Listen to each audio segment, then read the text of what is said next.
नमस्कार दोस्तों, सर्वोदय ज्ञान एकेडमी के यूट्यूब चैनल के माध्यम से मैं अजय शुक्ला आप सभी लोगों का स्वागत करता हूं। मित्रों, पिछले क्लास में हम लोगों ने हिंदी के अंतर्गत अलंकार क्या है, अलंकार कहते किसे हैं, उसका अर्थ क्या है और अलंकार के भेद कितने हैं और उसमें शब्दा अलंकार जो है उसका जो पहला भेद अनुप्रास अलंकार है उसके बारे में हम लोगों ने पढ़ा। मित्रों, अब हम लोग शब्दालंकार के जो आगे के जो भेद हैं, यमक और श्लेष जो प्रमुख है, उस पर मैं चर्चा करूंगा। और अगर थोड़ा समय आपको रहा तो मैं वक्रोक्ति और पुनरोक्ति अलंकार के बारे में भी मैं आपसे चर्चा करूंगा। ठीक है मित्रों, लेकिन उससे पहले यदि हमारे इस चैनल पर आप लोग नए हैं तो कृपया आप सभी लोग हमारे इस चैनल को सब्सक्राइब करें और हमारा प्रयास यदि आप लोगों को सार्थक लगता है तो उसे आप लाइक और शेयर करना ना भूलें। और हाँ, एक चीज़ आप लोग अवश्य ध्यान दीजिए कि आप लोगों को अगर कहीं पर कोई भी चीज़ अगर समझ में नहीं आ रही है, आप कुछ पूछना चाहते हैं तो निश्चित रूप से आप कमेंट सेक्शन में मुझे ज़रूर बताएं। और वीडियो अगर आपको अच्छा भी लग रहा है तो भी आप मुझे अवश्य जो है बताएं कि हाँ, मुझे ये चीज़ अच्छी लग रही है और मैं उसको और भी अधिक अच्छा बताने की मैं कोशिश करूंगा, उससे मेरा उत्साह वर्धन होगा। ठीक है मित्रों, तो आइए हम लोग शुरू करते हैं शब्दालंकार का जो दूसरा भेद है, यमक। ठीक है, तो यमक अलंकार हम लोग शुरू करते हैं। देखें,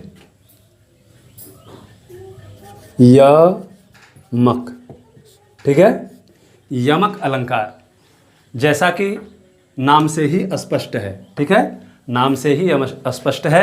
यमक, यमक का अर्थ होता है युग्म। ठीक है, यमक का अर्थ क्या होता है? युग्म। युग्म माने जोड़ा। ठीक, यानी जहाँ पर दो चीज़ जो है एक साथ हो। तो यमक का अर्थ हमने आपको बताया युग्म, युग्म अर्थात जोड़ा। तो इसकी जो परिभाषा इस प्रकार से निकल करके जो सामने आ रही है वह यह आ रही है कि जहाँ पर दो या दो से अधिक शब्द आए और उनके जो अर्थ हैं वह भिन्न भिन्न हो। ठीक है, शब्द आपको देखने में एक जैसा लग रहा हो, ठीक एक ही शब्द हो, लेकिन उसका जो अर्थ होता है वह अलग अलग होता है, भिन्न भिन्न होता है, तो वहाँ पर यमक अलंकार होता है। ठीक है मित्रों, जैसे हम कोई भी शब्द कह लें, प्रसाद। ठीक है, तो प्रसाद का अर्थ क्या हो गया? एक प्रसाद का अर्थ महल हो जाता है, एक प्रसाद का अर्थ ऐश्वर्य हो जाता है। ठीक है, लेकिन शब्द कहने में क्या हो रहा है? एक ही है शब्द। ठीक है, तो इसी चीज़ को यहाँ पर बताया जा रहा है कि जहाँ पर एक ही शब्द दो या दो से अधिक बार आए और उनके अर्थ भिन्न भिन्न हो, अलग अलग हों, अर्थ उसमें से अलग अलग निकलते हों, वहाँ पर यमक अलंकार होता है। ठीक है, एक शब्द पुनि पुनि फिरे। हमने एक दोहा में मैंने इसको बना दिया है कि एक शब्द पुनि पुनि फिरे। पुनि पुनि मतलब बार बार। एक शब्द पुनि पुनि फिरे, रखे अर्थ अनेक, और वहाँ यमक ही जानिए, कहत अजय सविवेक। ठीक है, तो इसकी परिभाषा हो गई, एकदम आसान से आप याद कर सकते हैं इसको कि एक शब्द पुनि पुनि यानी एक ही शब्द बार बार आए लेकिन उसका अर्थ अलग अलग हो, भिन्न भिन्न हो जाता है, तो वहाँ पर यमक अलंकार हो जाता है। ठीक है मित्रों, आइए हम इसका उदाहरण देखते हैं। जैसे बिहारी लाल का एक दोहा है कि कनक कनक ते 100 गुनी, कनक कनक ते 100 गुनी। ठीक है, मादकता अधिकाय, मादकता अधिकाय। ठीक है, वाह पाए बौराय जग, वाह पाए बौराय जग। ठीक है, वाह खाए बौराय, वाह खाए। ठीक है मित्रों, आप देख सकते हैं बोर्ड पर हमने लिख दिया है कि कनक कनक ते 100 गुनी, मादकता अधिकाय, वा पाए बौराय जग, वा खाए बौराय। ठीक, यानी इसका अर्थ क्या हो गया कि कनक आप लोग देख रहे होंगे ऊपर सबसे पहले शुरू में बिहारी लाल का ये दोहा है मित्रों, कनक कनक ते 100 गुनी, यानी एक कनक और दूसरा कनक, दोनों को सुनने में एक ही जैसे दोनों शब्द लग रहे हैं, लेकिन यहाँ पर 100 गुनी, दोनों में 100 एक से बढ़कर के एक हैं। 100 गुनी उसमें क्या है, मादकता, उसमें जो मादकता है एक दूसरे के प्रति एक से बढ़कर के 100 गुनी मादकता है। ठीक है। वाह पाए बौराए जग, जिसको पाने से व्यक्ति क्या हो जाता है, बौराए, पागल हो जाता है। और वहीं पर वाह खाए बौराए, कि उसको अगर खा लेता है तो भी बौरा जाता है। तो फिर अब आप पढ़ गए होंगे आश्चर्य में कि आखिरकार वह क्या है कि एक कनक को पाने से व्यक्ति पागल हो जाता है और एक कनक को खाने से पागल हो जाता है। तो यहाँ पर देखिए इसका जो अर्थ है पाए, ठीक है, वाह पाए यानी जिसको पाने से, तो यानी पहला जो कनक है उसका अर्थ क्या हो गया, सोना, चांदी, रुपया, पैसा। ठीक है, यानी उसको जब व्यक्ति पा जाता है, उसे मिल जाता है, तो व्यक्ति क्या हो जाता है, पागल हो जाता है। यानी ज़्यादा से ज़्यादा जब उसको मिल जाएगा तो व्यक्ति क्या हो जाएगा, भाई पागल हो जाएगा। ठीक है, खुशी के मारे पागल हो जाता है आदमी। तो उसी चीज़ को कवि कह रहा है कि कनक कनक ते 100 गुनी मादकता अधिकाय, और वाह पाए बौराए जग के यानी संसार के लोग, जिसको पाने से एक कनक यानी सोना चांदी को पा जाने से, रुपये पैसे को पा जाने से व्यक्ति पागल हो जाता है। और ये दूसरा जो कनक है उसका अर्थ हो गया वाह पाए बौराए जग, फिर वाह खाए बौराए, और दूसरे कनक का अर्थ निकल के आता है धतूरा। ठीक है, यानी धतूरा जो है एक समझिए एक तरह से जहर होता है। अगर व्यक्ति उसको खा लेता है तो व्यक्ति क्या हो जाता है, खा लेने मात्र से व्यक्ति पागल हो जाता है। तो यानी इस प्रकार से एक कनक का अर्थ क्या निकला, सोना चांदी, रुपया पैसा, और दूसरे कनक का अर्थ क्या निकला, धतूरा। धतूरा भगवान भोलेनाथ खा सकते हैं, चूंकि विष हलाहल को पीने की क्षमता उन्हीं के अंदर है, हम आम आदमी के अंदर नहीं है। ठीक है, तो ये इस प्रकार से यह दोहा है, आप इसको देख सकते हैं। ठीक, बहुत ही प्रचलित यह दोहा है। दूसरा एक उदाहरण मैं आपको समझने के लिए मैं दे दूं, देख सकते हैं, मैं इसको इरेज कर देता हूं।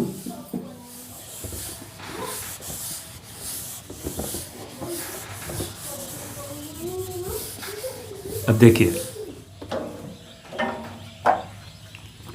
सूरदास का मैं एक लाइन लिख रहा हूं कि जब उद्धव जी महाराज जो है गोपियों को समझाने के लिए, ब्रह्म ज्ञान का उपदेश देने के लिए जाते हैं वृंदावन में, ब्रज में, तब गोपियां जो है उद्धव जी को कहती हैं, वो ब्रह्म ज्ञान का उपदेश देते हैं, योग की बात बताते हैं, योग साधना की बात करते हैं, तब गोपियां कहती हैं कि उद्धव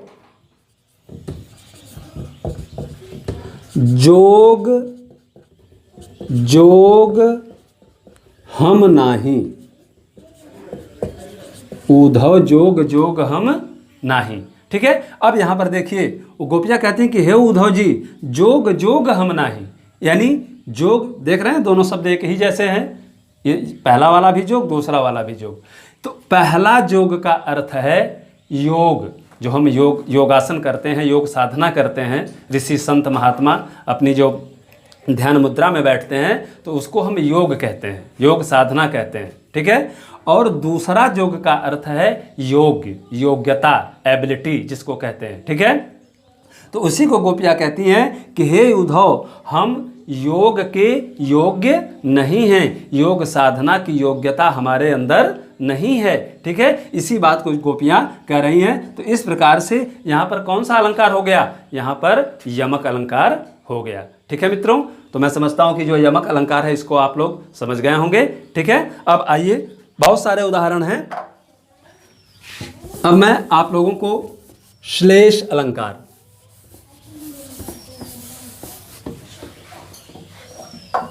अब श्लेष देखिए,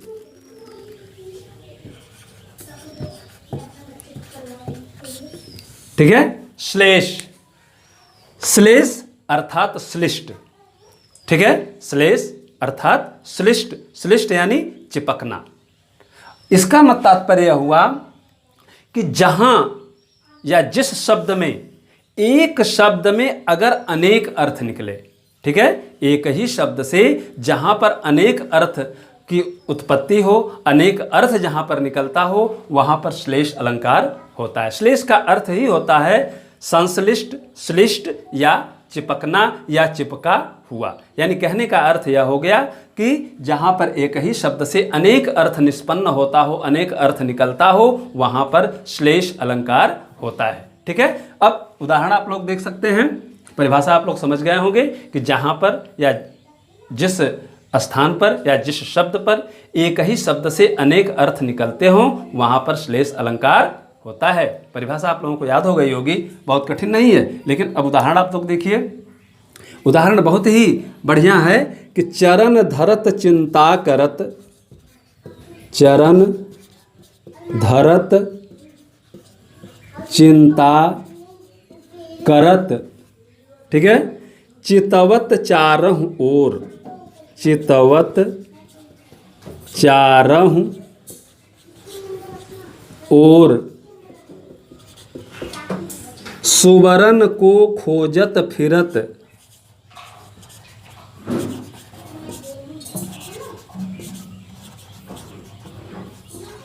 फिरत, कवि व्यभिचारी चोर, कवि व्यभिचारी चोर। ठीक है, उदाहरण हमने लिख दिया श्लेष अलंकार का, बहुत ही बढ़िया उदाहरण कि चरण धरत चिंता करत, चितवत चारहु ओर, सुवरन को खोजत फिरत, कवि व्यभिचारी चोर। ठीक है, अब इसका पहले आप अर्थ देखिए कि कहाँ पर अर्थ जो है चिपका हुआ है। आप देखिए पहले, चरण धरत चिंता करत, चरण, एक चरण का अर्थ होता है चरण, पढ़ते ही, और एक चरण अर्थात चरण जिसको पाद कहते हैं। ठीक है, कविता हम लिखते हैं तो उसको कहते हैं। ठीक है, तो इसी बात को चरण धरत यानी चरण को पकड़ते ही उसमें चिंता उत्पन्न हो जाती है, और चितवत चारहु ओर, वह चारों ओर देखने लगता है। कौन देखता है? चाहे वह कवि हो, चाहे वह व्यभिचारी हो, चाहे वह चोर हो। यानी चरण को धरते ही, जैसे कवि है तो जब अपने कविता को लिखता है तो कविता लिखते समय वह सोचता है कि हम सुंदर से सुंदर वाक्य को लिखें, सुंदर से सुंदर चरण को लिखें, पाद को लिखें। ठीक है, जैसे दोहा छंद है तो उसमें कितने चरण होते हैं? 4 चरण हो जाते हैं। चौपाई है, 4 चरण हो जाते हैं। ठीक है ना, तो उसको एक एक को हम चरण कहते हैं। तो उसी को वह लिखने के लिए सोचता है कवि कि हम सुंदर से सुंदर पाद या चरण को लिखें। ठीक है, और उसके लिए वह अपने दिमाग को इधर उधर दौड़ाता है। व्यभिचारी जो है वह भी इधर उधर अपने दिमाग को दौड़ाता है कि हमको कोई देख न ले, हमको कोई जान न पाए। और चोर भी जब चोरी करने के लिए जाता है तो वह भी सोचता है कि हमको कोई देख तो नहीं रहा है चोरी करते समय। ठीक है, तो वह चितवत चारहु और चारों तरफ अपने ध्यान को लगाए रहता है। लेकिन उससे ज़्यादा बढ़िया अर्थ यहाँ पर निकलता है कि सुवरन को खोजत फिरत। सुवरन, अब सुवरन शब्द पर आप जाइए। ठीक है, सुवरन शब्द पर आप जाइए। सुवरन का अर्थ जो निकल करके आता है सुवरन, सुंदर वरण। ठीक है, सुंदर वरण अर्थात सुवरण, सु जो है उपसर्ग हो गया, वरण अर्थात वर्ण। ठीक है, सुंदर वर्ण। ठीक है, सुवरण को खोजत फिरत, सुंदर वर्ण को खोजते हुए फिरता है। सुंदर वर्ण को खोजते हुए फिरता है कौन? कवि। सुंदर वर्ण को कौन ढूंढ रहा है? कवि ढूंढता है कि जब अपने कविता को लिखता है तो वह सुंदर वर्णों को ढूंढता है, सुंदर शब्दों को ढूंढता है। ठीक है, अब व्यभिचारी सुंदर वर्ण की क्या खोजता है? स्त्री ढूंढता है। ठीक है, सुवर्ण पर ही जाइए और यहाँ पर व्यभिचारी को देखिए कि जो व्यभिचारी पुरुष होता है, कामी पुरुष होता है, वह सुवर्ण अर्थात सुंदर वर्ण की स्त्री को ढूंढता है। और चोर, चोर क्या ढूंढता है? सुवर्ण। सुवर्ण माने अर्थ हो गया सोना, स्वर्ण। ठीक है, तो चोर का क्या ढूंढता है? सुवर्ण अर्थात सोना को ढूंढता है। तो आप लोग देख रहे हैं कि यहाँ पर सुवर्ण शब्द में, ऊपर चरण शब्द में कौन सा अलंकार हो गया? श्लेष अलंकार हो गया। यानी एक ही शब्द में यहाँ देखिए 3 अर्थ जो है चिपके हुए हैं, यही श्लेष होता है।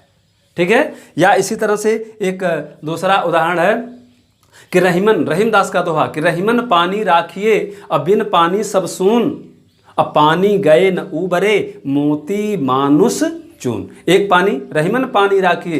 रहीमदास जी कहते हैं कि हे प्रभु आप हमारा पानी रख लीजिए, हमारी इज्जत बचा लीजिए। पानी गए न उबरे, क्योंकि पानी के चले जाने से, पानी के सूख जाने से, ठीक है, पानी के चले जाने से ये तीनों उबर नहीं पाते हैं, उनका कल्याण नहीं हो पाता है। कौन? मोती, मानुष, चून। मोती कहाँ पैदा होता है? सीपी में। सीपी कहाँ रहती है? समुद्र में रहती है। ठीक है, तो अगर वहाँ उसको बाहर निकाल देंगे उस सीपी से को समुद्र से, तो उसमें मोती का निर्माण नहीं हो सकता। तो एक तो मोती के अर्थ में पानी से तात्पर्य हो गया, यानी उसका जीवन हो गया। ठीक है, और मनुष्य, मानुष, मानुष माने मनुष्य। मनुष्य का अगर पानी चला गया, ठीक है, पानी अर्थात इज्जत। ठीक है, पानी अर्थात इज्जत। तो मनुष्य के लिए जो पानी क्या है? इज्जत है। अगर उसका पानी चला गया, उसकी इज्जत चली गई, तो समझिए उसका सब कुछ चला गया। ठीक है, और चून, चून माने चूना। चूना अगर में से पानी सूख जाए तो चूना क्या हो जाता है? लोग कहते हैं, हमारे यहाँ गांव परिवार में लोग कहते हैं कि भैया चूना मर गया। ठीक है, यानी पानी सूख गया तो चूना मर गया। यानी ये तीनों की स्थिति एक ही है कि पानी के चले जाने से, सूख जाने से सब कुछ समाप्त हो जाता है, यानी तीनों सूख जाते हैं। उधर मोती का भी जीवन अस्तित्व समाप्त हो जाता है, मनुष्य का भी समझिए एक तरह से उसकी प्रतिष्ठा चली जाती है, और चूना भी क्या हो जाता है? वह भी जीवित नहीं रह पाता, वह भी मर जाता है। ठीक है, तो यहाँ पर ऐसे जो है श्लेष अलंकार का ये उदाहरण है। और फिर अब इसके बाद यह यमक और श्लेष मैंने आज आपको बताया, ये आप लोग समझ गए होंगे। अब मैं थोड़ा सा प्रकाश डाल दूं वक्रोक्ति अलंकार। ठीक है, बहुत बढ़िया है, लेकिन हालांकि इससे परीक्षा में प्रश्न बहुत ज़्यादा तो नहीं पूछे जाते। हाँ, टीजीटी के लिए या सुपर टेट,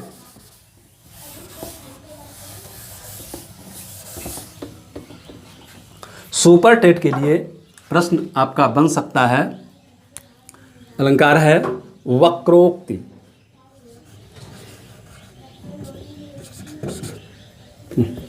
सॉरी, देखिए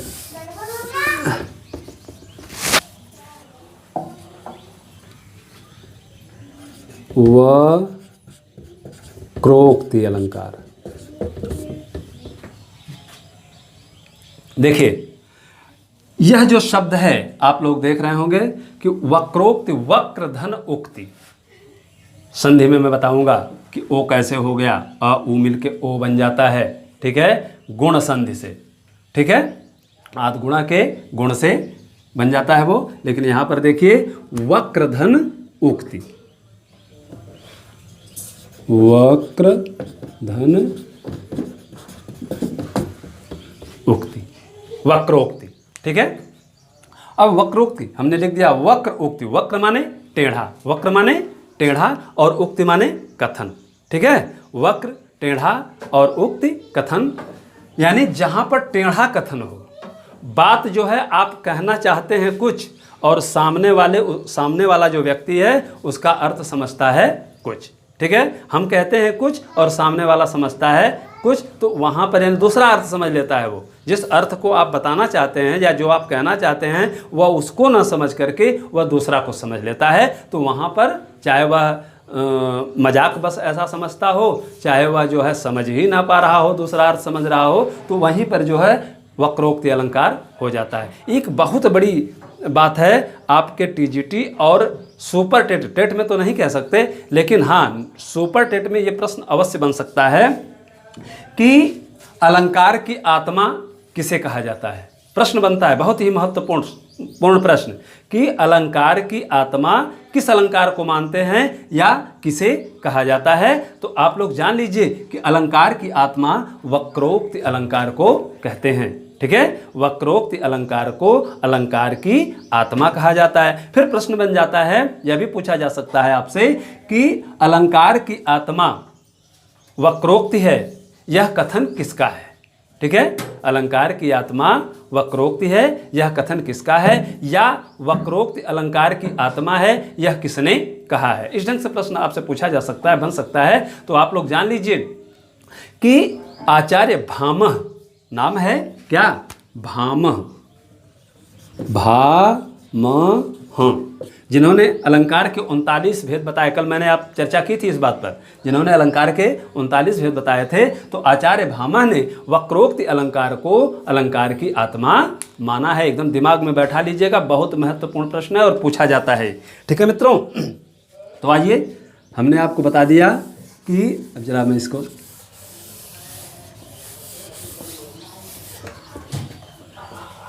मैं इसका उदाहरण एक लिखता हूँ, बहुत महत्वपूर्ण उदाहरण है। हालांकि इसके बहुत ज़्यादा उदाहरण मिलते नहीं, लेकिन एक बहुत ही अच्छा उदाहरण है। और यह प्रसंग उस समय का है कि जब एक बार भगवान श्री कृष्ण जो है गए राधा के पास उनके घर पर, तो उन्होंने दरवाजे की जो कुंडी थी उसको उन्होंने खटखटाया। ठीक, जब कुंडी को उन्होंने खटखटाया तब अंदर से माता राधा ने कहा कि द्वार पर को, देखिए वक्रोक्ति को भी हमने साफ कर दिया, 1 मिनट। वक्रोक्ति का उदाहरण है, जब उन्होंने कुंडी खटखटाया तब उन्होंने कहा द्वार पर को, ध्यान दीजिएगा। तब भगवान कृष्ण ने कहा प्रिय हरि, प्रिय हरि। ठीक है, फिर तब राधा जी ने कहा कि तरु शाखा पर जाऊं।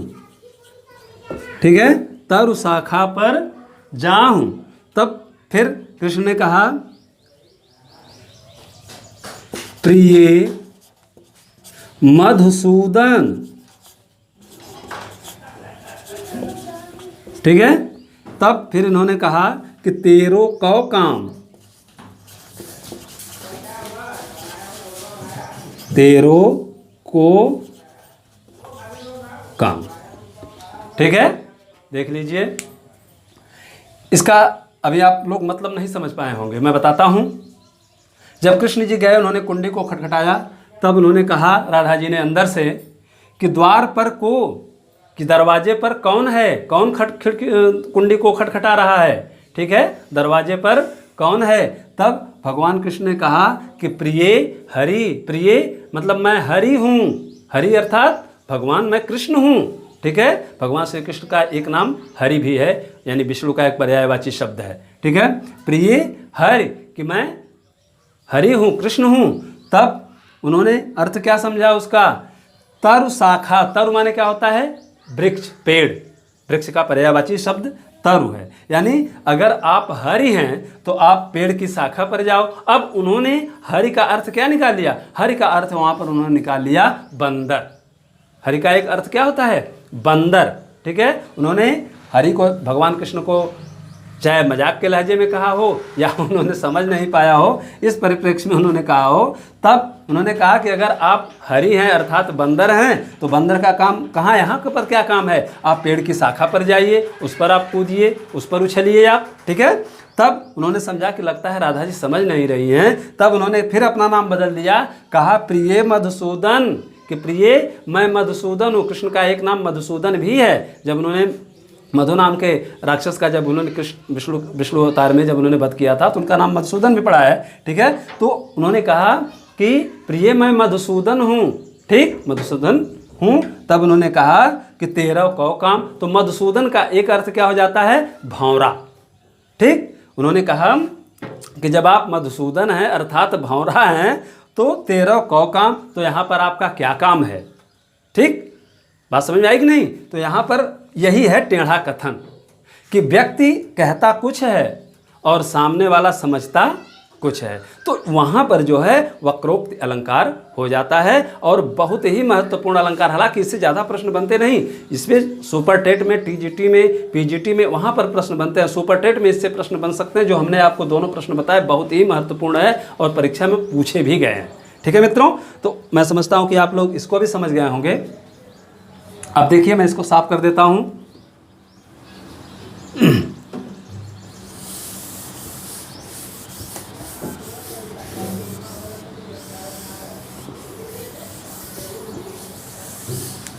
अब इसमें एक